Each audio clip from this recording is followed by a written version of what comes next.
अस्सलामुअलैकुम दोस्तों, क्या हाल है। उम्मीद है आप सब खैरियत के साथ होंगे और एक अच्छे प्रॉफिट में होंगे। आज हम नेक्स्ट वीक के एनालिसिस करते हैं और देखते हैं कि मार्केट जो है नेक्स्ट वीक किधर और किस तरह परफॉर्म कर सकती है। मैं सबसे पहले प्रीवियस वीक के एनालिसिस रखूँगा और आपको दिखाऊंगा कि प्रीवियस वीक मार्केट ने किस तरह का मूव दिया। मैंने प्रीवियस वीक जो आपको सपोर्ट और रेजिस्टेंस लेवल्स बताए थे, एक तो ये थी, ठीक है, सॉरी ये मेरे से हिल गई है, इसको दोबारा अपनी जगह पर ले जाएं, ठीक है। एक तो हमारे पास ये पड़ी थी, एक ये थी, ठीक है। ये हमारे पास रेजिस्टेंस थी, ये ऑलरेडी बनास ने हमें कंफर्म कर दिया था कि भाई ये हमारा जो रेजिस्टेंस है ये ब्रेक हो जाएगी।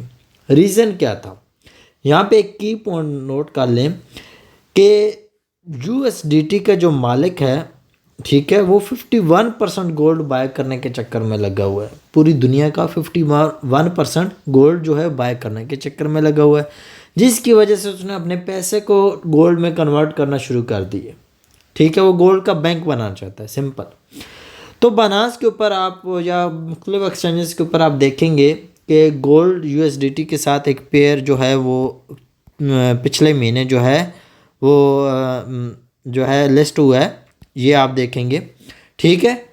सॉरी ये यू नहीं आता इसमें, ठीक है। तो आपको क्योंकि शिकागो जो सबसे बड़ी एक्सचेंज है दुनिया की, वो बंद होती है सैटरडे संडे, तो इसमें मूव कम आपको देखने को मिलेगा। जैसे अभी मार्केट बंद हुई है राउंड अबाउट आप देखेंगे तो 52,274 के ऊपर बंद हुई है। तो अभी आप बाइनेंस के ऊपर जाएं तो यहाँ से प्राइस आपको या तो ऊपर नज़र आ रही होगी या तो नीचे नज़र आ रही होगी। इससे हमें ये शो हो जाता है कि मंडे को मार्केट गैप अप ओपन होने वाली है या गैप डाउन। जैसे कि मार्केट जो थी 51.40 के राउंड अबाउट थी, ठीक है, 51.40 के राउंड अबाउट थी, यहाँ इसके करीब करीब, ठीक है, संडे वाले दिन। तो जैसे ही मार्केट ओपन हुई, यहाँ से कहीं ओपन हुई मार्केट ऊपर ऊपर आते आते यहाँ तक लाजमी आई है। उसका रीज़न क्या था, हत्ता कि यहाँ पे गैप नहीं है, गैप नहीं है तो इसका मतलब ट्रैप है। मार्केट अपने एक्चुअल प्राइस से लिस्ट हुई है, ठीक है, मतलब लिस्ट सॉरी ओपन हुई है, लेकिन बाइनेंस के ऊपर ऑलरेडी मार्केट की प्राइसेस ऊपर खड़ी थी, ठीक है। मार्केट ऊपर 5,140 के करीब थी। तो जिसकी वजह से मार्केट ने क्या किया, मार्केट ने यहाँ पे जो है सेलर्स फंसाने शुरू कर दिए, ठीक है। Market slow slow slow slow slow ऊपर जाते जाते यहाँ पे आकर रुकी। तो रीज़न ये था। तो आप अभी भी ये देख सकते हो कि मैं अभी आपके सामने जो सपोर्ट और रेजिस्टेंस मार्क करूँगा, तो आपने ये उनके ऊपर ट्रेड करने से पहले संडे की नाइट एक बार देख लेना है, जब मंडे को देख लेना है कि प्राइसेस उनसे ऊपर हैं या नीचे। पहली बात है संडे की नाइट देख लें, आपको ज़्यादा बेनिफिट ये मिलेगा। इससे आपको ये पता चल जाएगा कि हम यहाँ पे बाय करें इस रेजिस्टेंस से या सपोर्ट से बाय सोचें या ना सोचें, या ऑलरेडी प्राइसेस इतनी ऊपर पहुँच गई हैं तो हमने जो है मंडे को ये जो इस बंदे ने एनालिसिस दिए ये इसकी सपोर्ट रेजिस्टेंस फेल हो चुकी हैं ये नहीं, मतलब आपको संडे को पता चल जाएगा कि फेल हो चुके हैं ये नहीं। जैसे ये हमारे रेजिस्टेंस मार्क की थी और मैंने पहले ही माइंड सेट बना लिया था कि यार ये फेल होगी, ठीक है, और ये फेल हो गई। तो इस सिचुएशन में आप वहाँ से ट्रेड नहीं लेंगे। और उसके बाद सेकंड आपको ये दी थी और यहाँ आप देखेंगे कि आपको अच्छा खासा ड्रॉप देखने को मिला था, और यहाँ से आपको अगेन इसी रेजिस्टेंस को बिकम सपोर्ट के तौर पे आपको यहाँ पे बाय अपॉर्चुनिटी देखने को मिली। एक सपोर्ट या एक रेजिस्टेंस सिर्फ एक ही टाइम काम करती है, दूसरी बार उसका काम यही होता है ब्रेक होना, ठीक है। खैर यहाँ पे हम ख़त्म करते हैं और दोबारा हम जो है एनालिसिस करते हैं नेक्स्ट वीक के, ठीक है, प्रॉपर। तो सबसे पहले टेक्निकल एनालिसिस करने से पहले, टॉप डाउन एनालिसिस करने से पहले हमेशा हायर टाइम फ्रेम देखना चाहिए कि हायर टाइम फ्रेम की पिक्चर क्या है। मंथली टाइम फ्रेम देखें प्रीवियस मंथ को तो ऑलरेडी बुलिश है।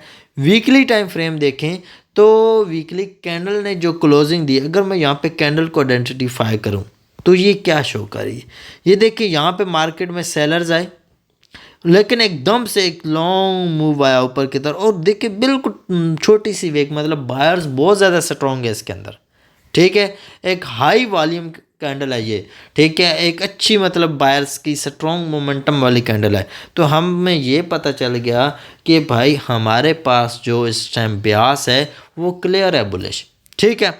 अब चलते हैं हम अपनी सपोर्ट और रेजिस्टेंस की तरफ। सेकंड जो है काम वो करते हैं। ठीक है, सबसे पहले हम डेली टाइम फ्रेम देखें तो डेली टाइम फ्रेम के अंदर इस टाइम जो मुझे क्लियरली नज़र आ रहा है, इस टाइम यहाँ पे मुझे कोई एक अच्छी स्ट्रॉन्ग सपोर्ट या रेजिस्टेंस नहीं मिल रही। ठीक है, तो इसके अलावा हमें यहाँ पे जो एक पैटर्न के अकॉर्डिंग हमें जो मिल रही है वो ये बनती है, लेकिन यहाँ पे आप ये माइंड रखें कि यहाँ पे मार्केट आएगी तो ट्रेड करेंगे ना, यहाँ पे अभी मुमकिन नहीं है, लेकिन मैंने एक वैसे मार्क कर ली। ठीक है, अब हम चलते हैं असल में जो एक्चुअली मार्किंग करनी है वो हम 4H में करेंगे ताकि हमारे लिए बेनिफिट हो। 4H में आए तो यहाँ पे एक तो बुलिश चैनल बन रहा है, ये भी आइडिया दे रहा है कि मार्केट ऊपर की तरफ जा सकती है। ठीक है, ब्रेकआउट भी हो चुका है, तो यहाँ हमारे पास जो एक अच्छी सपोर्ट या रेजिस्टेंस है, तो पहली तो हमारे पास ये सपोर्ट है। ठीक है, आप क्या करें, इधर इसके साथ लाइनें भी लगा लें ताकि हमें आइडिया हो कि प्राइसेस क्या चल रही हैं यहाँ पे। ठीक है, हमें प्राइसेस का आइडिया हो जाएगा, और दूसरी लाइन यहाँ पे लगा देते हैं।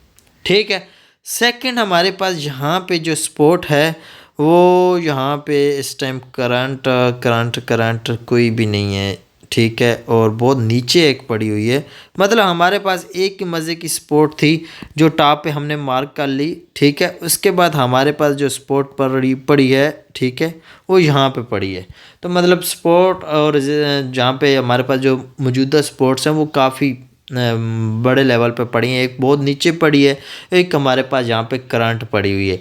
ठीक है, मतलब हम जो करंट पड़ी है हम इसको ज़्यादा ट्रेड करने की कोशिश करेंगे। ठीक है, उसके बाद हम रेजिस्टेंस भी एक आध देख लेते हैं जो कि हमारे लिए बेहतर रहेगी। ठीक है, यहाँ पे अगर करंट सिचुएशन में रेजिस्टेंस देखो तो कोई भी नहीं है। ठीक है, तो हम चले जाते हैं लोअर टाइम फ्रेम में, 3H टाइम फ्रेम में जाके देख लेते हैं कि 3H टाइम फ्रेम में यहाँ पे कोई अवेलेबल हो। बिल्कुल ऐसी मौजूद तो नहीं है। ठीक है, हम यहाँ पे से 2H टाइम फ्रेम में चले जाते हैं, क्योंकि हमने सपोर्ट रेजिस्टेंस M30 तक कोशिश करनी है, मार्किंग करने की कोशिश कि हमने M30 तक वॉच कर लेना है। हाँ, यहाँ पे हमें एक मिल रही है। ठीक है, वो है ये वाली। ठीक है, ये हमारे पास एक रेजिस्टेंस है 2H टाइम फ्रेम की।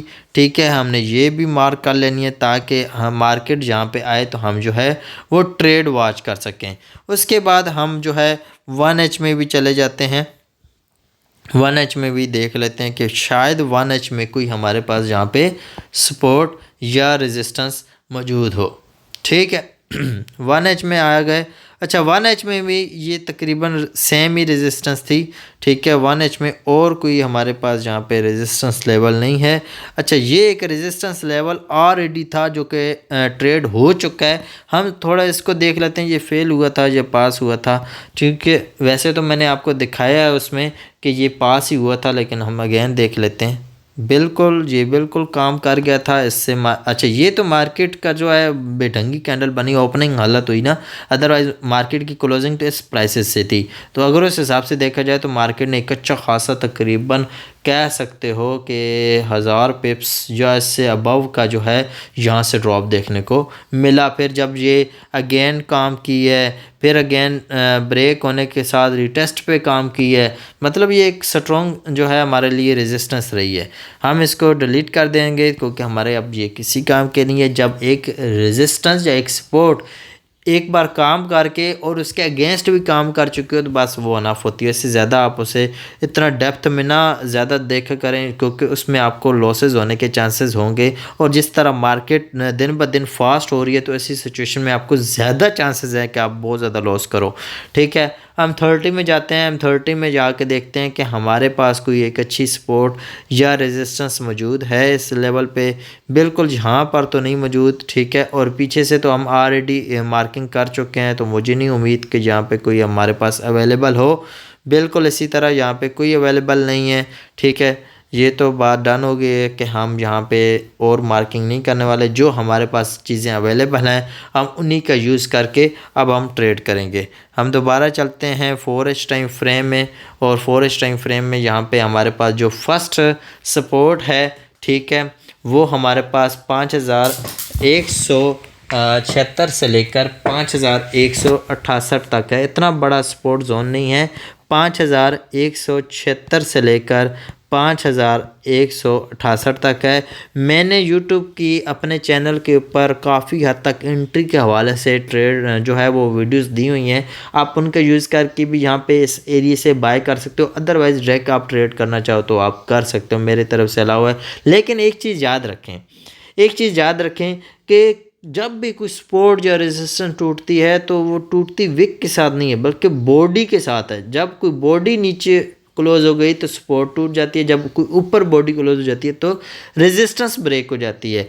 कुछ विक लग जाती हैं तो बंदा कहता है यार ये तो ब्रेक हो गई, यार वो ब्रेक नहीं हुई, उसने जस्ट यहाँ पे लिक्विडिटी ले ली है, ठीक है। लेकिन अगर आप लो टाइम फ्रेम का यूज़ करेंगे तो आपको यहाँ पे बेनिफिट ये होता है कि आपको लिक्विडिटी लेने के बाद आपको ट्रेड मिलेगी। लेकिन जब आप इंस्टेंट ट्रेड लेते हो तो आपको आपकी लक अच्छी हो तो डायरेक्ट आपको प्रॉफिट मिल जाता है। अदरवाइज़ पहले आपका एसएल होने के बाद आपको मार्केट का उस साइड मूव देखने को मिलता है, ठीक है। तो इस चीज़ से बचने के लिए बेस्ट ये होता है कि लोअर टाइम फ्रेम पे ग्रिप आपकी होनी चाहिए। अगर नहीं है तो आप इसका डायरेक्ट यूज़ कर सकते हो। एक ही एंट्री लेवल है, ठीक है, जो कि मैंने आपके सामने मार्क किया। उसके बाद आपके पास यहाँ पे एक हाई प्रोबेबिलिटी जो है वो फेयर वैल्यू गैप पड़ा हुआ है, बुलिश फेयर वैल्यू गैप। ये भी हाई प्रोबेबिलिटी होने की वजह से ये तो एक्सपेक्टेड है कि मार्केट यहाँ से भी आपके पास आने से पहले यहाँ से भी रिवर्स हो सकती है। तो लो टाइम फ्रेम का यूज़ करके आप यहाँ से भी ट्रेड ले सकते हो। अदरवाइज़ मैंने कल ही जो है इसके ऊपर भी वीडियो अपलोड की है कि FIGI का यूज़ कैसे करके आप जो है वो ट्रेड लेते हो। ये कल ही मैंने 3 मिनट की मैंने 3 मिनट की वीडियो अपलोड की है, आप वॉच करें, आपको बेनिफिट मिलेगा, ठीक है। शॉर्ट्स में पड़ी होगी क्योंकि 3 मिनट से कम की वीडियो जो होती है वो शॉर्ट्स में चल जाती है आजकल। पहले 1 मिनट का शॉर्ट होता था, अब 3 मिनट तक का शॉर्ट अलाउ हो गया है, ठीक है। तो आप शॉर्ट्स में जाके वो वीडियो वॉच कर सकते हो, जिससे आपको ये बेनिफिट हो जाएगा कि आप जो है वो FIGI का कैसे यूज़ कर सकते हैं, ठीक है। डायरेक्शन हमारी क्लियर हो गई, ट्रेंड भी हमारा क्लियर हो गया। शेप जो थी हमारे पास यहाँ पे हमारे सामने शेप पड़ी हुई है, ठीक है। ये हमें शो करिए कि मार्केट का मोमेंटम जो है अप साइड पे अच्छा खासा शिफ्ट हुआ है, ठीक है। उसके बाद जो सपोर्ट और रेजिस्टेंस है वो हमारे सामने है, FIGI हमारे सामने है, ठीक है। नीचे वाली सपोर्ट बहुत ज़्यादा नीचे है, हम इसको इग्नोर करेंगे। बाकी रेजिस्टेंस को हम लाजमी स्टडी करेंगे।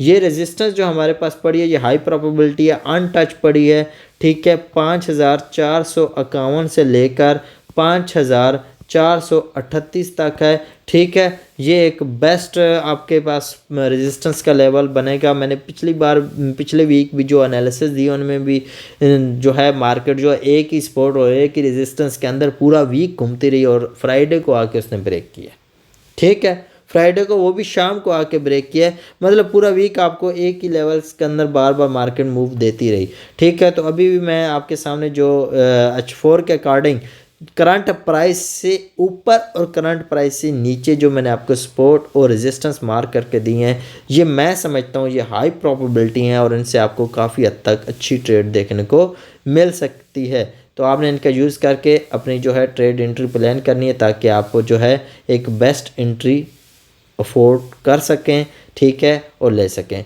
इंशाल्लाह नेक्स्ट वीडियो में मिलते हैं। अपना बहुत सारा ख्याल रखें। अल्लाह हाफिज़।